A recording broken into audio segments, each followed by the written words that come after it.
India का most followed person on Instagram कौन है? ऑफ कोर्स सबको पता होगा, द किंग कोहली, विराट कोहली। विराट कोहली को क्रिकेट का राजा माना जाता है। इनके सक्सेस की कहानियां तो हम सबको पता है, लेकिन क्या आपने कभी इनके सेक्रीफाइस की स्टोरी सुनी है? चलिए आज जानते हैं। थोड़ा सा वक्त में पीछे चलते हैं और बात करते हैं 19 दिसंबर 2006 की। ये वो दिन था जब विराट कोहली रणजी ट्रॉफी मैच खेल रहे थे दिल्ली की टीम से कर्नाटका के अगेंस्ट में। लेकिन इस वक्त उनकी टीम हारने के कगार पे थी। लेकिन जिस वक्त उनकी टीम हारने के कगार पे थी, उसी वक्त विराट को ये पता चलता है कि उनके फादर को हार्ट अटैक आया है और उस वजह से उनकी उसी वक्त मौत भी हो चुकी। 1988 में पैदा हुए विराट कोहली तब सिर्फ 18 साल के थे और इस वक्त उस टीनेजर की दुनिया पूरी तरह से बिखर चुकी थी। अब क्योंकि विराट की टीम हारने के कगार पे थी, तो विराट के पास सिर्फ दो ही ऑप्शंस बचते थे, या तो वो अपने पिता के अंतिम संस्कार में जाएं या फिर वो अपनी इनिंग्स कंप्लीट करें। कोई भी विराट का खेलना अब एक्सपेक्ट नहीं कर रहा था और शायद कोई नॉर्मल इंसान होता ना तो यही करता, लेकिन किंग कोहली सबको चौंकाते हुए पिच पे आए। उन्होंने कर्नाटका के अगेंस्ट 90 रन भी बनाए और अपनी टीम को मुसीबत से बाहर भी निकाला। तो क्या लगता है आपको, उनका किंग कहलाना जस्टिफाई होता है ना? अब आप सब यही सोच रहे होंगे ना कि भाई कहाँ हम यहाँ पे अपने राजयोग के बारे में जानने आए हैं और कहाँ ये लड़की हमें विराट कोहली की कहानियां सुना रही है। तो अगर आप यहाँ तक रुके हैं,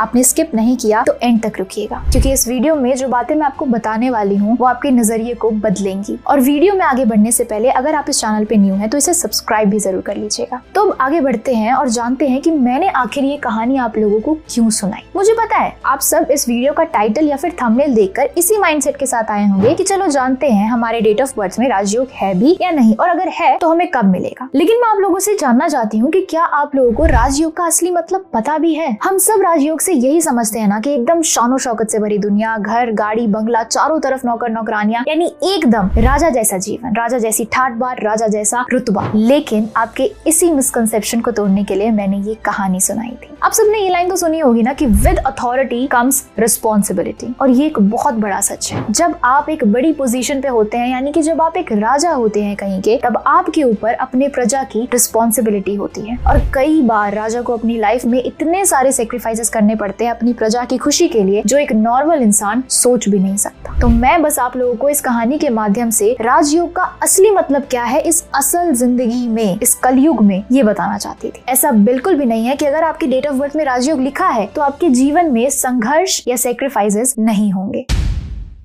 तो अब वीडियो में आगे बढ़ते हैं और बात करते हैं कि वो कौन से ऐसे 4 न्यूमेरिकल कॉम्बिनेशंस होते हैं जो कि अगर आपकी डेट ऑफ बर्थ में है तो वो आपको राजयोग दिलाते हैं। हर एक राजयोग ना गेन्स की बात करता है, लेकिन वो गेन आपको कैसे होगा ये तरीका हर एक राजयोग का अलग होता है। तो अब ज्यादा बात ना करते हुए सीधा चलते हैं अपने राजयोग के रहस्य को जानने। अब मैं सजेस्ट करूंगी कि सिर्फ अपनी डेट ऑफ बर्थ मत लीजिएगा, 2-3 और डेट ऑफ बर्थ ले लीजिएगा अपने फैमिली मेंबर्स या फ्रेंड्स की, क्योंकि मान लीजिए अगर आपकी डेट ऑफ बर्थ में कोई राजयोग नहीं निकलता है तो दिल छोटा कर लोगे, है ना? लेकिन अगर आपके फैमिली या फ्रेंड्स में किसी के पास भी कोई राजयोग है तो फायदा कहीं ना कहीं आपको भी मिल ही रहा होगा। तो इसलिए मैं कहूंगी कि 2-3 डेट ऑफ बर्थ अपने पास रखें। अब जैसे मैंने यहाँ पे एग्जांपल के तौर पे एक डेट ऑफ बर्थ लिया है, वो है 5 नवंबर 1988। ठीक है। अब सेकेंड स्टेप हमारा होता है किसी भी डेट ऑफ बर्थ का मूलांक और भाग्यांक निकालना। अब मूलांक भाग्यांक क्या है, शॉर्ट में बताऊं तो मूलांक हमारी पर्सनैलिटी के बारे में बताता है, हमारे मूल तत्वों के बारे में बताता है, हमारे स्ट्रेंथ्स क्या होंगे, हमारी वीकनेसेस क्या है, इसके बारे में हमारा मूलांक, जिसको साइकिक नंबर भी कहते हैं, वो बताता है। और डेस्टिनी नंबर यानी भाग्यांक भाग्य की बात करता है। नाम से पता लग रहा है डेस्टिनी या भाग्य, भाग्य की बात करता है, किस डेस्टिनी की तरफ जाने के लिए डेस्टाइन्ड थे, वो हमारा डेस्टिनी नंबर हमें बताता है। ठीक है। अब निकालते कैसे हैं, कैलकुलेशन क्या होती है? देखिए, न्यूमरोलॉजी की कैलकुलेशंस बहुत आसान होती हैं, बस इसमें कुछ रूल्स होते हैं जो आपको ध्यान में रखने पड़ते हैं। मूलांक निकालने का जो रूल होता है कि आपको अपनी डेट ऑफ बर्थ में सिर्फ बर्थ डेट को लेना है, अपनी ईयर को भूल जाइए, अपने मंथ को भूल जाइए, सिर्फ अपने डेट को लीजिए और उसको सिंगल डिजिट में कन्वर्ट कीजिए। जैसे यहाँ पे इस एग्जांपल में डेट ऑफ बर्थ में डेट है सिर्फ 5, राइट? तो ये तो ऑलरेडी सिंगल डिजिट में है तो इसको हम कन्वर्ट नहीं करेंगे। बट मान लीजिए कि यहाँ अगर 14 नवंबर 1988 होता तो डेट होती हमारे पास 14, तो हम इसको सिंगल डिजिट में कन्वर्ट करते 1 + 4 करके, जो कि अगेन 5 आ जाता, तो इनका मूलांक भी 5 होता। अब अगर आपकी डेट मान लीजिए 29 तारीख को होती है, आपका जन्मदिन 29 तारीख को है, तो आप इसको कैसे कन्वर्ट करोगे? 2 + 9 यानी कि 11, वो दोबारा से डबल डिजिट में आ गया, तो इसको दोबारा ऐड करेंगे 1 + 1 और फिर सिंगल डिजिट में कन्वर्ट करके लेके आएंगे जो कि 2 हो गया। तो 29 तारीख को जन्मे लोगों के लिए मूलांक होता है 2, यानी जो भी आपकी डेट है, बर्थ डेट, उसको सिंगल डिजिट में कन्वर्ट करना है आपने ऐड करके, ठीक है। और अगर ऑलरेडी सिंगल डिजिट में है फिर तो कोई बात ही नहीं है। ये हो गया मूलांक की कैलकुलेशन। अब करते हैं भाग्यांक की कैलकुलेशन की बात। भाग्यांक की कैलकुलेशन थोड़ी बड़ी होती है लेकिन इजी होती है। आपको क्या करना है भाग्यांक में, अपने पूरे डेट ऑफ बर्थ में जितने भी नंबर्स हैं आपके पास सबको ऐड कर दीजिए। फॉर एग्जाम्पल यहाँ पे हमारे पास 5 नवंबर 1988 में 5 + 1 + 1 + 1 + 9 + 8 + 8, इन सबको जब हम ऐड करेंगे तो हमारे पास टोटल निकल के आएगा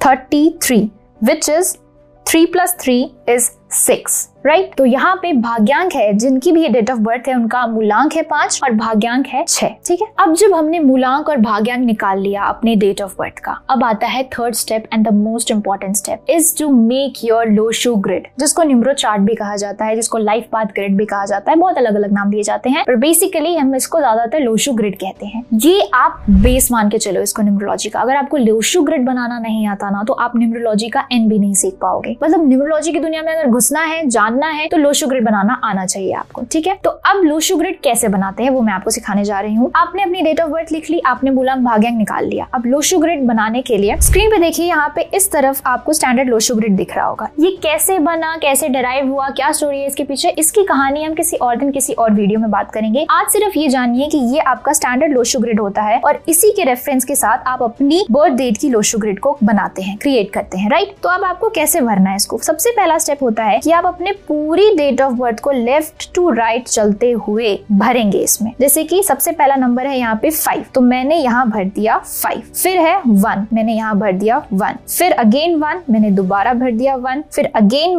1, तो मैंने दोबारा भर दिया 1, देन 9, तो यहाँ पे 9 आ गया, देन 8, यहाँ पे 8 आ गया, देन अगेन 8, यहाँ पे 8 आ गया। अब कैसे भरे ये नंबर्स, मैंने यहाँ से रेफरेंस लेके, यहाँ पे 1 था, यहाँ पे भी 1 कर दिया, यहाँ पे 9 था, यहाँ पे 9 कर दिया। तो इसी तरीके से आपने स्टैंडर्ड लोशो ग्रिड से रेफरेंस लेकर अपनी लोशो ग्रिड क्रिएट करनी है। अब बात यहाँ खत्म नहीं होती है। अपनी डेट ऑफ बर्थ आपने भर ली लेफ्ट टू राइट चलते हुए, अब आपको भरना है अपना भाग्यांक और मूलांक। तो सबसे पहले अपना भाग्यांक भर लीजिएगा। यहाँ पे 6 ये रहा, तो मैं यहाँ पे भाग्यांक को 6 भर लूंगी। अब लास्ट स्टेप आता है अपने मूलांक को भरने का, लेकिन यहाँ पे ना एक ट्रिकी रूल अप्लाई होता है जो कि आपको याद रखना बहुत इंपॉर्टेंट है। जैसे कि मैंने बताया ना अभी कि न्यूमरोलॉजी में ना कैलकुलेशंस कभी टफ नहीं होती, बहुत आसान होती है, लेकिन न्यूमरोलॉजी में ना कुछ ऐसे रूल्स होते हैं जो आपको हमेशा याद रखने जरूरी होते हैं जब भी आप न्यूमरोलॉजी की प्रेडिक्शन करने जाते हैं। अगर ये रूल्स आपके दिमाग में नहीं रहे या आपके दिमाग से स्किप हो गए तो आपकी प्रेडिक्शन गलत हो जाएगी। आप न्यूमरोलॉजी ना तो सीख पाएंगे ना कर पाएंगे, ठीक है। तो जब हम मूलांक भरने पे आते हैं तो यहाँ पे एक रूल अप्लाई होता है जो कि ये कहता है कि अगर आप किसी भी महीने की सिंगल डिजिट में पैदा हुए हैं, यानी 1 से लेकर 9 तक, किसी भी महीने की 1 से लेकर 9 डेट में पैदा हुए हैं, तब आप अपना मूलांक नहीं भरेंगे। प्लस अगर आप किसी भी महीने की 10, 20 या 30 तारीख को भी पैदा हुए हैं तो भी आप अपना मूलांक नहीं भरेंगे। अब ऐसा क्यों? देखिए, डबल काउंटिंग का कांसेप्ट आप लोगों को पता होगा। तो जब हमने अपनी पूरी डेट ऑफ बर्थ भरी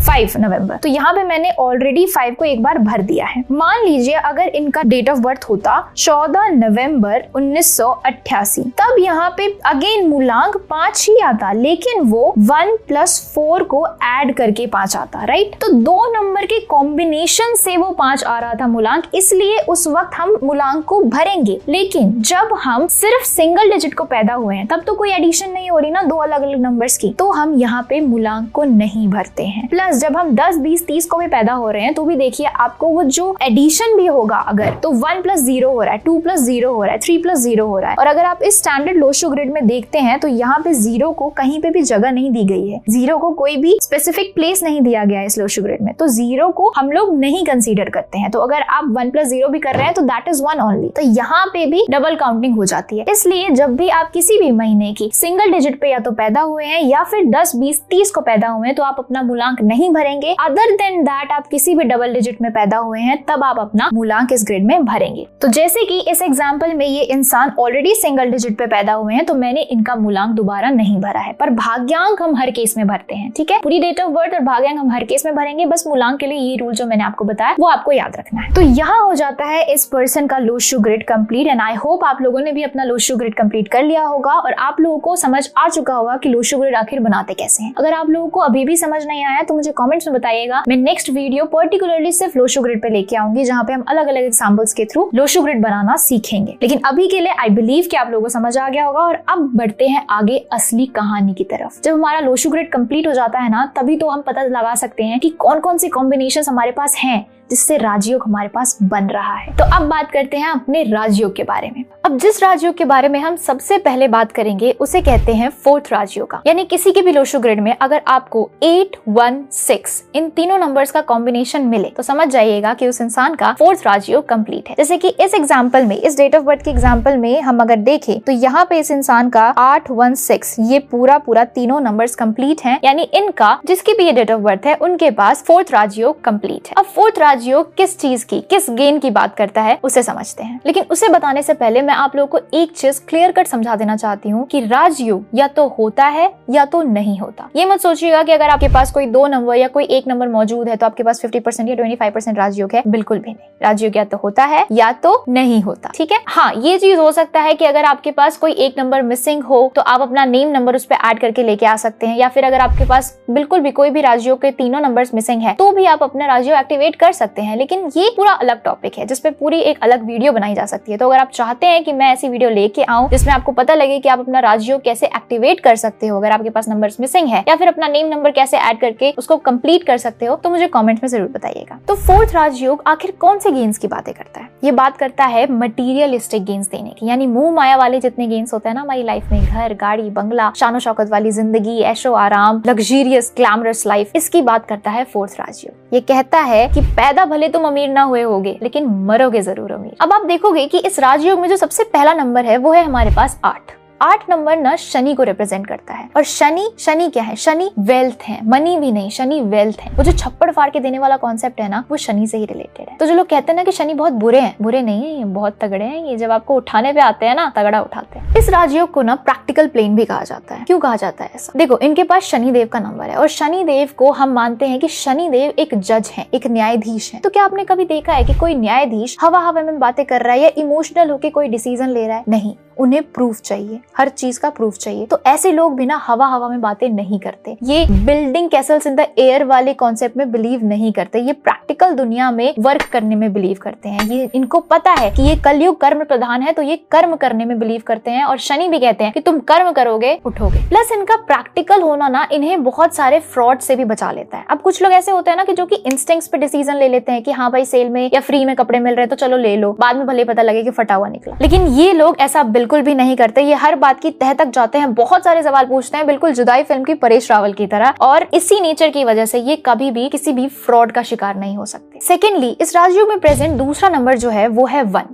जो कि अगेन बहुत ही पावरफुल नंबर है। इसे सूर्य का नंबर कहा जाता है। और जिनका सूर्य बलवान है ना, उसके अंदर किसी चीज का डर नहीं, क्योंकि सूर्य क्या है? वो शहंशाह है। और रिश्ते में तो शहंशाह हम सबके बाप लगते हैं। तो यस, सूर्य का नंबर अगर आपके पास है तो आप कभी भी खुद को डरा, सहमा या इंट्रोवर्ट नहीं पाओगे, क्योंकि ऐसे लोगों के पास ना कम्युनिकेशन की बहुत अच्छी स्किल होती है। अपनी बात को बिना डरे और बेहतर तरीके से कैसे रखना है ये बहुत अच्छे से जानते हैं। और कम्युनिकेशन स्किल तो ऐसी स्किल है ना जो लेजिट किसी भी इंसान को रंक से राजा बना सकती है। ऐसे लोगों के पास कॉन्फिडेंस भी काफी होता है। और सूर्य क्योंकि एक लीडर भी है तो इन्हें लीडिंग क्वालिटीज भी बखूबी आती है। तो आप खुद उठा के किसी भी सेल्फ मेड मिलियनर या बिलियनर को देख लीजिएगा, आपको कभी भी उनमें इन स्किल्स की कमी नहीं मिलेगी और तभी वो लीड कर रहे हैं, बिल्कुल सूर्य की तरह चमक रहे हैं। सूर्य एक गिवर भी है, तो जिनके पास सूर्य का नंबर है वो लोग मदद करने के लिए भी ना तत्पर रहते हैं। ये चाहते हैं कि लोग इनकी प्रोटेक्शन में आ जाए और ये सबको प्रोटेक्ट करें जस्ट लाइक अ किंग। और ये प्रोटेक्ट करते भी हैं। अगर आप इनकी छत्र छाया में जाएंगे तो आपको सच में सिक्योर्ड फील होगा। सिक्योरिटी बहुत सारे टर्म्स में हो सकती है, चाहे वो फिजिकल हो, फाइनेंशियल हो, इमोशनल हो। तो ये हर तरीके की सिक्योरिटी आपको देंगे जैसी आपको चाहिए अगर आप इनकी छत्र छाया में जाते हैं तो। और लास्ट नंबर जो इस राजयोग में प्रेजेंट है वो है 6, जो कि रिप्रेजेंट करता है वीनस को। वीनस की कभी आप फोटो देखेंगे ना तो आप पाएंगे कि ये सबसे ज्यादा चमकीला प्लैनेट है, तो ये रियल लाइफ में भी ना एक चमकीली जिंदगी, ग्लैमरस वर्ल्ड की बातें करता है। जो शुक्र है हमारा, वो शुक्र सीधा सीधा वेल्थ और लग्जरी का कारक है। तो ये साफ साफ कहता है कि तुम्हारे पास अगर शुक्र का नंबर है तो तुम्हारी लाइफ में वेल्थ, लग्जरी, ग्लैमर ये सब आना ही आना है। तो आप कभी भी नोटिस करना कि फिल्म इंडस्ट्री में जितने भी एक्टर्स है या एक्ट्रेसेस हैं, most of them, I am not saying कि everyone, but most of them, आप पाएंगे कि उनके पास उनके डेट ऑफ बर्थ में 6 नंबर जरूर मौजूद होगा, या तो उनका भाग्यांक मूलांक 6 हो सकता है, क्योंकि ये बात ही ग्लैमरस वर्ल्ड की करता है। तो जब ये नंबर आपके पास मौजूद है, आपके जीवन में लग्जरी को आना ही है। अब 6 नंबर होने की वजह से ऐसे लोग ना दिल के भी बहुत साफ और प्यारे होते हैं। तेरा मेरा वाला कॉन्सेप्ट इनके पास नहीं होता कि ये तेरा ये मेरा, जो इनका है वो इनसे रिलेटेड सभी का है। और इसीलिए मैंने आपको कहा था कि अपनी फैमिली के डेट ऑफ बर्थ भी लेके बैठिएगा, क्योंकि अगर उनके पास भी 4th राजयोग है, कहीं ना कहीं आपको भी फायदा जरूर मिल रहा होगा। तो नटशेल में बताऊं तो ऐसे लोगों को घर, गाड़ी, बंगला, ब्रांडेड कपड़े, जूते, बैग्स, ज्वेलरी,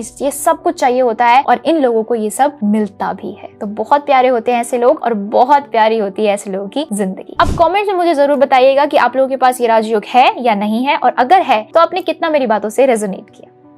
अब बचते हैं 3 राजयोग और, जिसमें से अगले राजयोग की जिसके बारे में हम बात करने वाले हैं, वो पर्सनली ना मेरा फेवरेट राजयोग है। देखो, एक तो होता है ना कि आपको जीवन में पकी पकाई चीजें मिल गई, यानी you are born with the silver spoon. But एक होता है ना कि जब हम अपनी कहानी को खुद लिखते हैं, जब हम जीवन में स्ट्रगल करते हैं, उसको फेस करते हैं, पर हार नहीं मानते और अपने एम्पायर को खुद बिल्ड करते हैं, तो ऐसी कहानियां सुनने में कितना मजा आता है ना। तो ये जो राजयोग है ना, वो ऐसी ही कहानियों के बारे में बात करता है, और ये राजयोग आपको ऐसे ही राजाओं के ग्रेड में मिलेगा जिन्होंने अपनी कहानी खुद लिखी है। लेकिन इस राजयोग के बारे में हम इस वीडियो में बात नहीं करेंगे, क्योंकि ये वीडियो काफी लंबी हो चुकी है। तो इस राजयोग के बारे में और बाकी बचे हुए 2 और राजयोग, जिन्हें हम सिल्वर और गोल्डन राजयोग भी कहते हैं, उनके बारे में हम अगली वीडियो में बात करेंगे। तो मैं मिलती हूँ आप सबसे मेरी अगली वीडियो में, लेकिन जाने से पहले मैं आप लोगों से ना एक छोटा सा फेवर चाहूंगी। अगर आप लोगों को ये वीडियो वैल्यूएबल लगी हो, अगर आप लोगों को लगा है कि आज आपने कुछ नया जाना, कुछ नया सीखा, जिससे आपकी लाइफ में वैल्यू ऐड हुई है, तो इस वीडियो को लाइक जरूर करिएगा। हमें बहुत अच्छा लगेगा, क्योंकि वाकई में ऐसे वीडियोस बनाने में, कंटेंट से लेकर शूट से लेकर एडिट तक में बहुत मेहनत लगती है। तो हमें बहुत अच्छा लगता है जब आप हमारी इस मेहनत को सराहते हैं और वीडियो को लाइक करते हैं। तो हाँ, लेकिन अगर आपको वीडियो पसंद नहीं आई है तो आप इसे डिसलाइक भी कर सकते हैं। और आज की इस वीडियो में मैंने जितनी भी बातें कही, उससे अगर आपने रेजोनेट किया हो या उससे रिलेटेड आपको कुछ भी शेयर करना हो, अपना एक्सपीरियंस या कुछ भी, then comment section is all yours. और जाते जाते इस चैनल को सब्सक्राइब भी कर लीजिएगा, क्योंकि आगे भी न्यूमरोलॉजी, एस्ट्रोलॉजी और हमारे सनातन धर्म से रिलेटेड बहुत सारी इंटरेस्टिंग वीडियोस इस चैनल पे आती रहेंगी। And make sure you hit the bell icon, ताकि कोई भी वीडियो आपसे कभी मिस ना हो। तो अब मैं मिलती हूँ आप लोगों से मेरी अगली वीडियो में, तब तक के लिए जय महाकाल।